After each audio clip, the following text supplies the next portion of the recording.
everyone. Hope you guys are doing great. That you are enjoying life as it should. I'm doing fine. Just finished watching the UFC.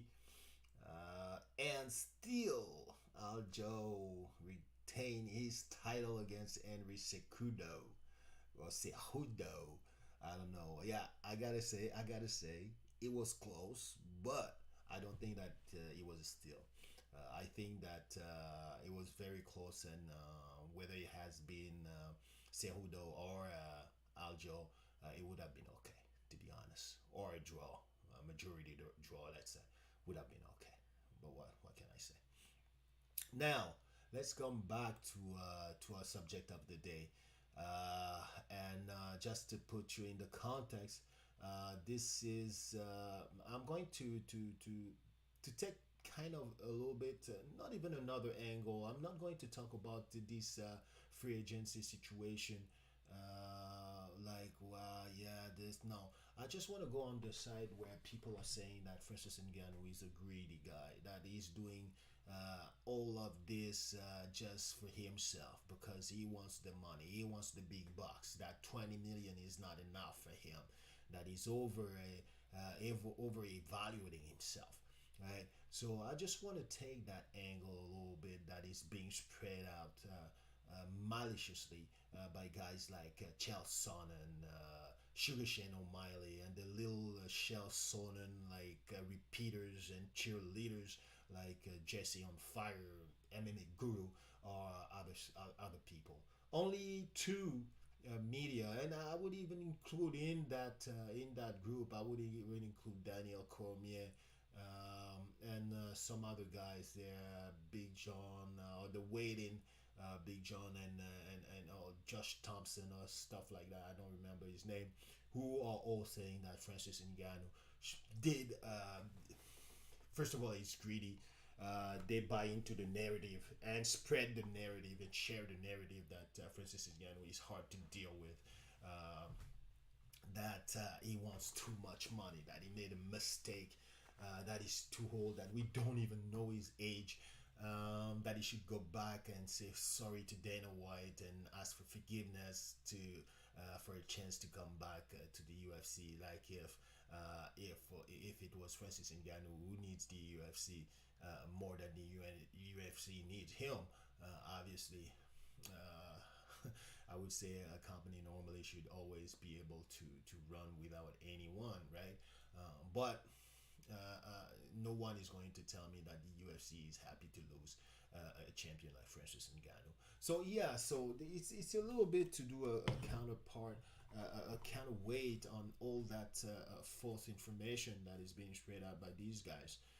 That definitely, obviously, 150, 200% have an agenda behind what they're saying, right?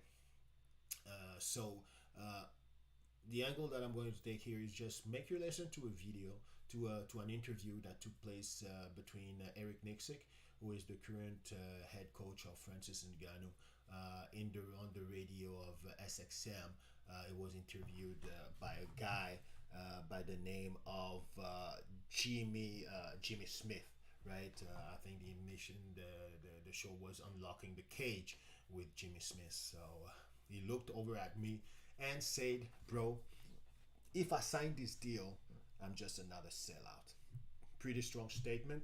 So let's listen to this, and after that, maybe have a little conclusion here, and let you guys have your own judgment and make your own decision between what you hear here and what you're going to hear by what you hear here by the, I don't know how they say that, by the dog's mouth. I don't know what the expression is, but in any case, by the coach Eric Nixon, who knows more about freaking Francis Ngannou than Chael Sonnen, who hasn't spoken to Francis Ngannou, who doesn't even know Francis Ngannou. So guys, keep your head open or your ears open, because at the end of the day, those who don't want to hear is because they just don't want to hear. It's as simple as that. Let's listen to this. Let's go. I believe Dana when he said we offered him a bunch of money. But in September, Ngannou's a lot of his thoughts and a lot of his talking points were fighters need this, fighters need that, sponsorship. And I got to be honest, Eric, even at the time and now, and I went, that's a non-starter for the UFC. Whenever you start going, fighters deserve. Look, they'll give you a lot of money. They're not going to spread the wealth to every fighter on the roster and allow them to have sponsors because you want sponsors. That's a big sticking point. How much of a sticking point in your mind was that for Ngannou? Was kind of carrying the flag for the rest of the fighters? I think it was huge. And, when I was in that meeting at that dinner with Hunter and Dana, we got back in the car, me and Francis. And look, man, the money that was being kicked around, Jimmy, you and I both would have been like, whoa, bro. And, we would have been like, sure, I'll take an ass whooping for that. Yeah. But this is why I love Francis. Yeah. He looked over at me and he said, bro, if I sign this deal, I'm just another sellout.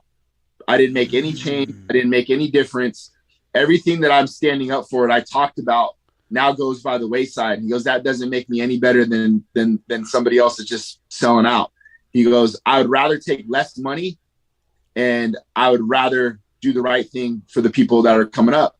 And that was, I swear to God, that was the exact thing he said to me in the car on the way back. He just like, it's not about the money for me. Where I come from, where he's been, and what he's been through in his entire life, he's richer than any one of us, So I think it's all about perspective for him, and I feel like he can make a difference, and that was more important than him than the money. Guys, all right. I just want you to listen to that piece again where Eric Nicksick is answering the question, right? I just want you to answer that piece again because it gives you a good insight about the man, right, that we're talking about right now, Francis Ngannou. It gives you a real good insight. So listen again to what Coach Eric Nicksick is saying about Francis Ngannou, right? And once because as you can hear, they're coming back from a dinner where they discussed with Hunter Campbell and Dana White, right, about Francis Ngannou's contract. Okay, so let's go. Yeah. He looked over at me and he said, "Bro, if I sign this deal, so, I'm for that." Yeah. But this is why I love Francis. Yeah. He looked over at me and he said, "Bro, if I sign this deal, I'm just another sellout. I didn't make any change. I didn't make any difference. Everything that I'm standing up for, and I talked about, bro, if I sign this deal, I'm just another sellout. I didn't make any change. I didn't make any difference. Everything that I'm standing up for, and I talked about, now goes by the wayside." He goes, so you see that the guy has principles, right? When we're talking about principles, the guy has principle. He's been talking about shit. He's been talking about stuff. Obviously, he's been talking about guys maybe in the gym and all that. And he's a human. Maybe he's a human. He's human, right? And he fell for the guys, and he understand what they go through because he went through those things as well, right? So that's that's how it is. That's how it is. So when people are saying that he's goes by the wayside. He goes, so when people say that he's greedy, I understand. When people say that he's a bad guy, he's a guy who has conviction, right? And he sees that if he doesn't follow his conviction, he's a sellout. So I don't know if you guys have ever felt shame in a sense that it's hard to bear. And that every day you wake up and you feel that shame, right? You feel that feeling that you didn't do the right thing, and it's kind of, eating you inside, right? And this is the kind of same feeling when someone has convictions in certain things, right? So even if he wants to lie to himself, he cannot lie to himself. He would have said yes to that contract. It would have been hard for him, maybe, I don't know, to live with that decision, I guess, right? But there are people like that who are people of conviction, and no matter what the amount of money that you give them, their honor, their convictions go first before that amount of money, right? The way that they perceive, the way that people are going to say that this guy is all talk, but when it's time to walk the walk, he's not there to be. He's nowhere to be found, right? But here you got a guy who talks the talk and actually walk the walk, which is not what I can say for most of these people are talking bad or talking trash about him, like Chael Sonnen, like those Sugar Shane O'Malley, who's being pampered by the UFC, right? Again, the Daniel Cormier, who the UFC have made, right, and all that stuff. So yeah, I would say the guy, he's a guy of conviction, basically. Because that doesn't make me any better than somebody else that's just selling out. He So goes, I would rather take less money and I would rather do the right thing for the people that are coming up. so this is very important as well, right? I'd Listen to rather this. take less money Mhm. and I would rather do the right thing for the people that are coming up. So basically, you hear it, you hear this, and we're talking about legacy, right? We're talking about legacy because we're talking about people that are fighting, or he made like seven defense of his title. This is what I call technical legacies. Let's say I'm going to say technical legacy, because what I believe is that you have technical champions, and you have champions, and you have, when I say technical champions, then the champions that are champions because they are better than the other guy, because they beat the other guy. They're the top of the food chain in terms of strength, technique, and all that. But in our world, if you want to go mainstream, the champion doesn't just need to be let's say a technical champion, right? A champion that can fuck everybody's, lit everybody's face up. No, we understand that he can do that, but if you want to make mainstream, you got to have a champion that has a history. You got to have a champion that have the attitude. You have the champion that know how to conduct himself, that has a good heart. Like example, this famous champion where you got a gentle giant like this guy, basically, right? So you got different champion, you got different legacies. Yeah, you got a legacy where you're gonna say, yeah, I haven't lost a fight, like you got a guy like Floyd Mayweather, right? Yeah, I haven't lost a fight, 50 and all that, right? Amazing, that's great, right? You're a technical champion, that's fantastic. But what about the human side? What about the way you conduct yourself outside of the ring? How about are you a good or a bad role model for the people? Are you how how how can you be mainstream? What is your value in terms of bringing something mainstream? And when we're talking about the UFC, we're talking about legacy here, right? There's different legacy. I mean, you guys people that give legacy because they're strong, because they've never lost. But you got other people that their legacy is to build something for the future. Is to get to make the industry better for certain people, right? Is to fight for certain conditions, right? That's the way. That's some of the way that some people leave their legacy, leave their mark, right? And when I hear this, right, when I hear him saying, Less money and I would rather do the right thing for the people that are coming up. so when I hear that he wants to do the best thing for the people that are coming up, to me, it totally links everything together. It totally makes sense in terms of the demands that he's making, right? Because a demand I would like he wants to make sure that his opponent has a minimum salary, that him on his side doesn't example take like 10 million, and the other guy only take like $100,000, right? We understand that the other guy would be happy because he has a chance to win, but has he lost? What's happening, right? He find himself with $100,000. I don't know, right?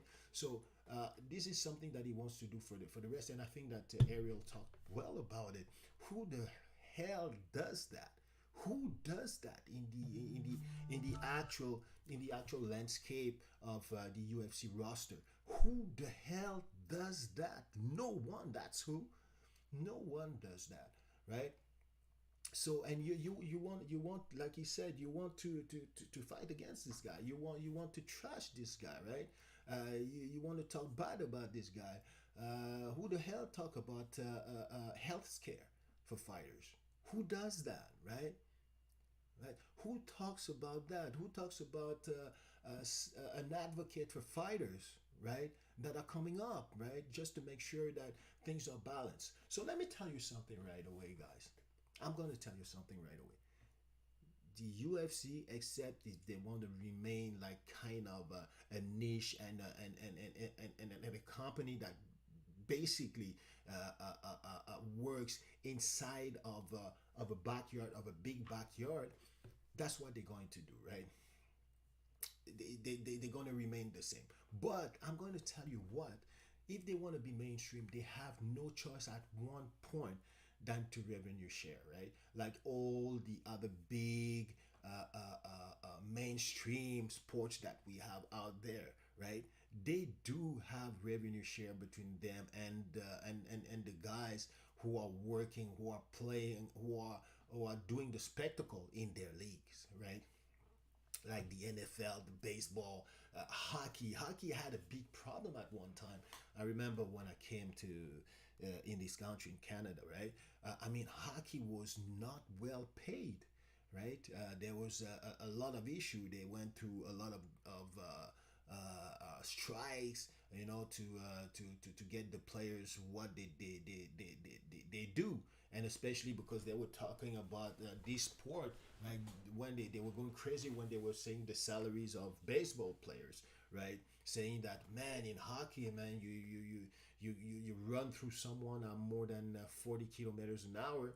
You got fights, you got pucks that are going 100 kilometers an hour hitting you. So a lot of dangers. So yeah, basically they did what they had to do, and now you can see like a revenue share of 40, I would even say 40%, right? So guys, it's bound to happen.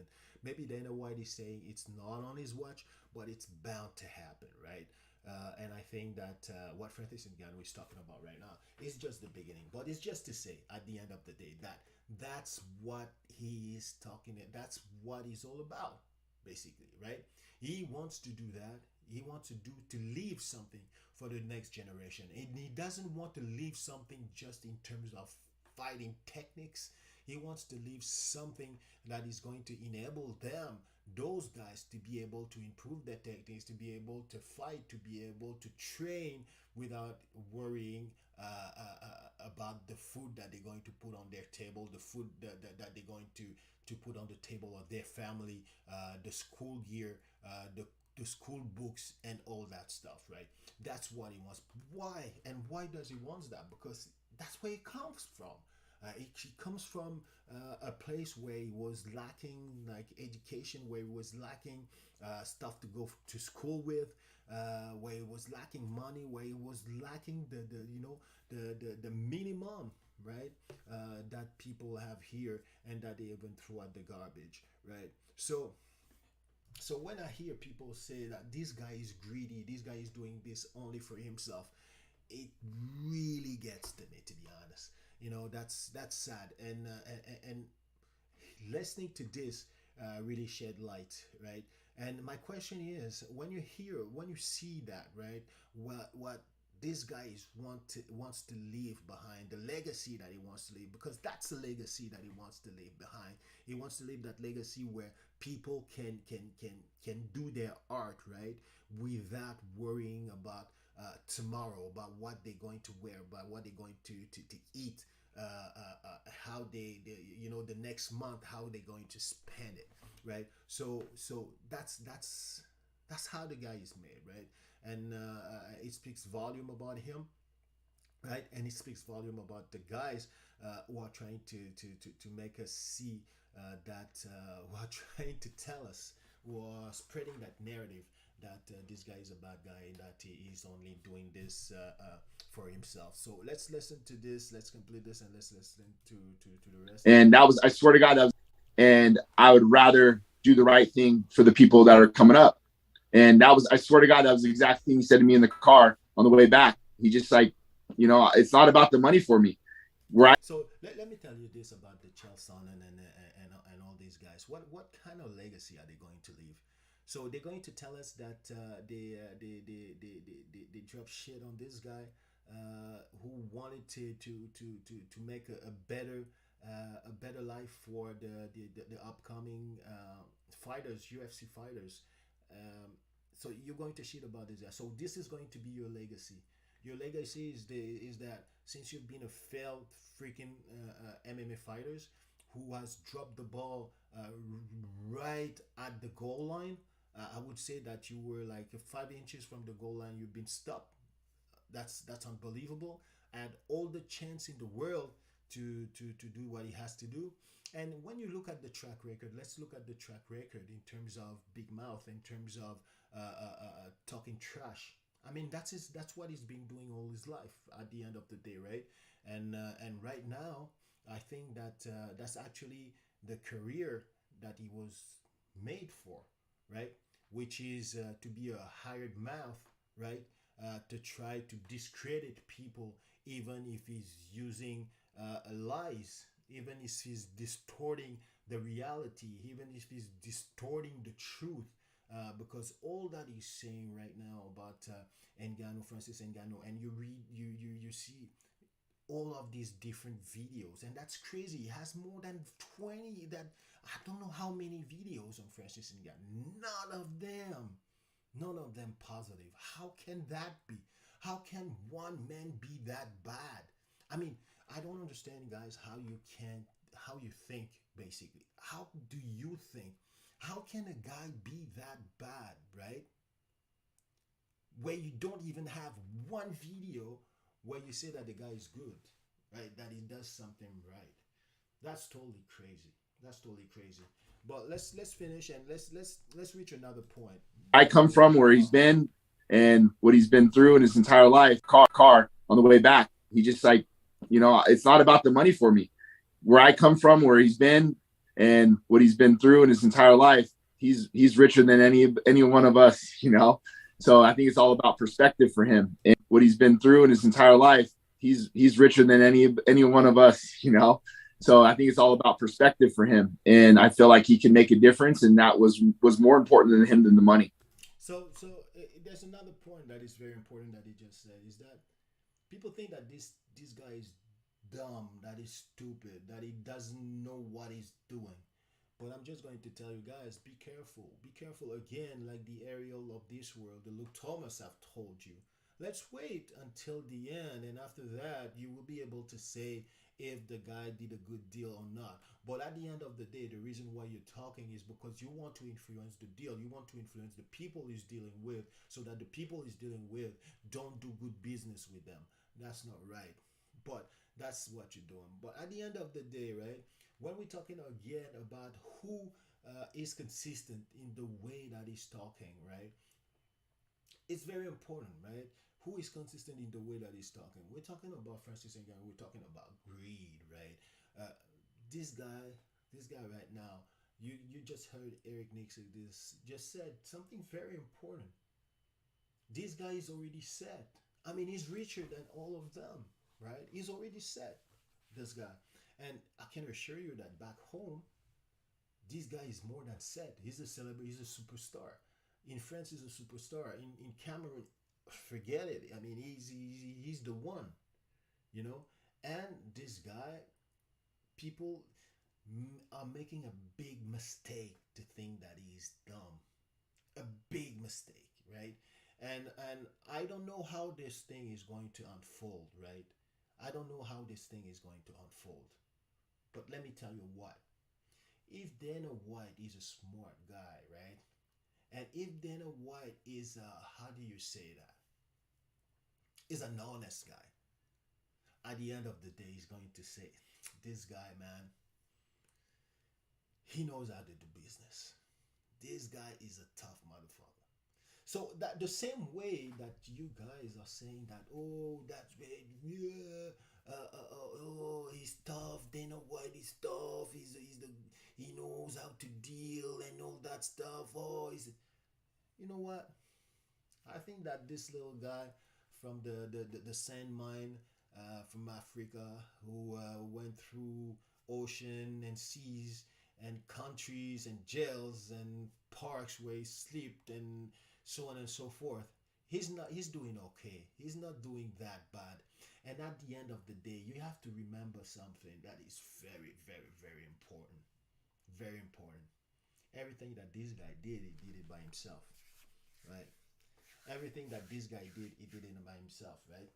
But at the end of the day, he's got the money, he's got the riches. It's not like if Dana White wants to play the game that like they described that okay, we're not gonna give him any fights because of this, because of that, and we're going to wait until his money got diluted because that way he's going to come back to us and ask us for fights or for money or stuff like that. I don't think it's going to work. I think that this guy, if he's where he is right now, must have some money saved somewhere. He's not stupid. Let me tell you that much. He's not stupid, right? So he must probably have something stashed, and he knows how to handle he knows how to handle his business, right? Let me tell you that much. So yeah, so that's basically what I wanted to tell you. I mean, I understand the legacy that this guy is going to leave. The legacy that he's going to leave is going to be a legacy as a builder of the sport, of the industry, right?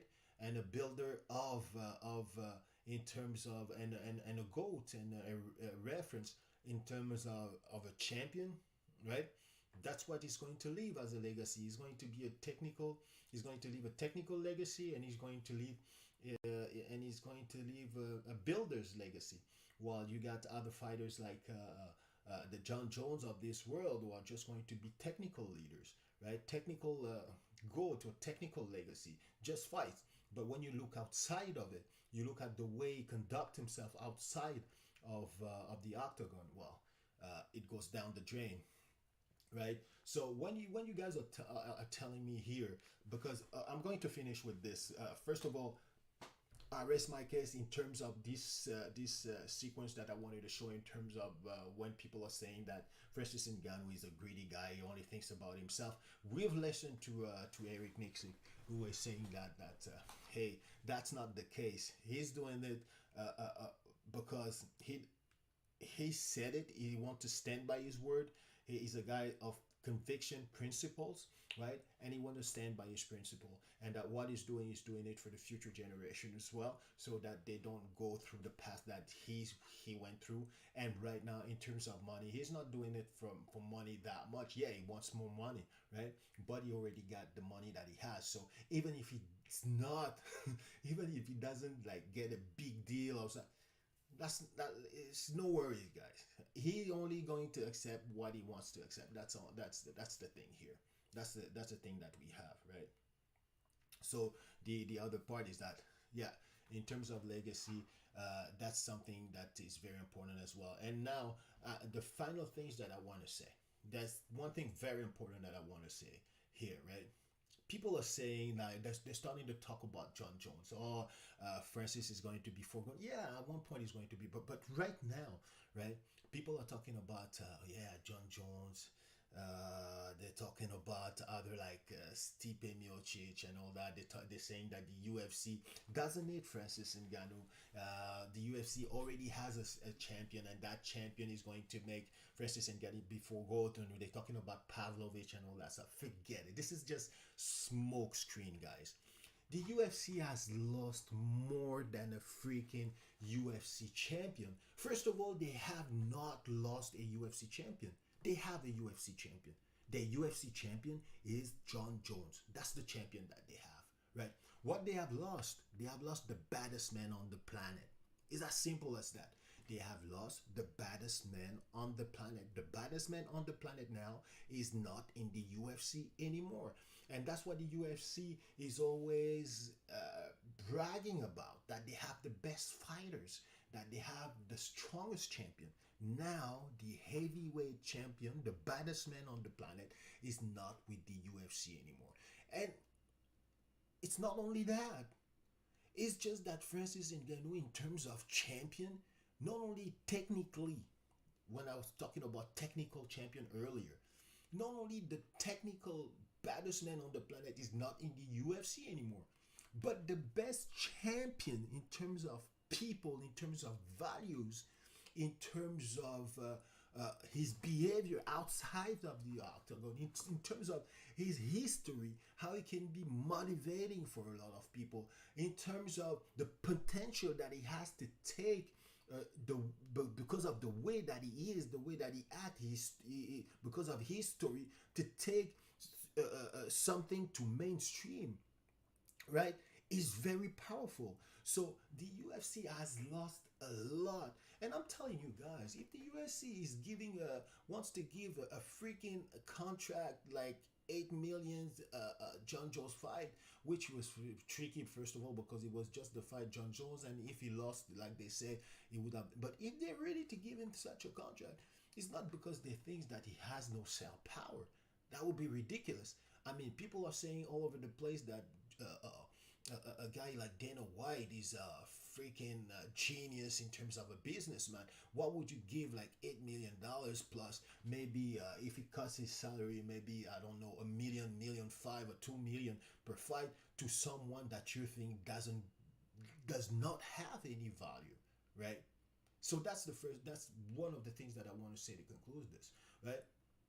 Forget about it. The UFC has lost a lot in terms of technical champion, in terms of champions, in terms of value, in terms of being a marketable mainstream. You're not going to take John Jones, who have allegation of domestic violence, allegation of DUI, allegation of this, and go put him in mainstream. Are you crazy?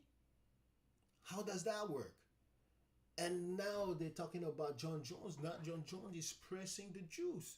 He wants some money. You wanna make him move. Give him some money, right? So, but nobody's talking about that. Nobody's talking about greed because that's how they operate, right? That's how it's simple as that. That's how they operate, right? So let me tell you this: the UFC has lost a lot. So this we're going to talk about this in another clip as well, and I'm going to tell another thing.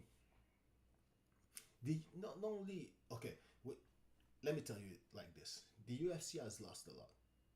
It's very simple. In terms of John Jones being able to represent them and to make him go to the next step, like mainstream, like baseball and all that, it's going to be rough. It's going to be rough. Let me tell you this is going to be rough. And now I'm going to ask you this, and this is something that we're going to talk about in future podcasts as well, and be ready for that because that's going to be an interesting one. We know that every day there's company who are losing their leadership status in terms of their industry, right? Yeah, computer. We're gonna talk about cars. We're going to talk about uh, what have you. We know that it happens, right? Why not in the MMA, right? I'm gonna ask you that question. The fact that the UFC doesn't want to deal with give the boxing opportunity, the let's say the merchandising to be able to wear their own sponsors, uh, healthcare, guaranteed salary, and all that.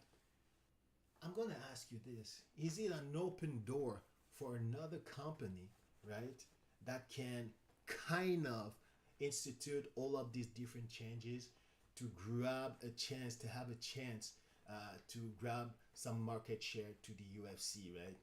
I'm gonna ask you this to finish as a question, right? Is the UFC opening the door to other company to be able to attack them and grab some market share? Thank you very much, guys. You guys take care, be well, and yeah, subscribe. And we talk. We're gonna talk about the some other subject that are going to be pretty hot and heavy in the following podcast as well. So take care, guys. Take it easy, and be well.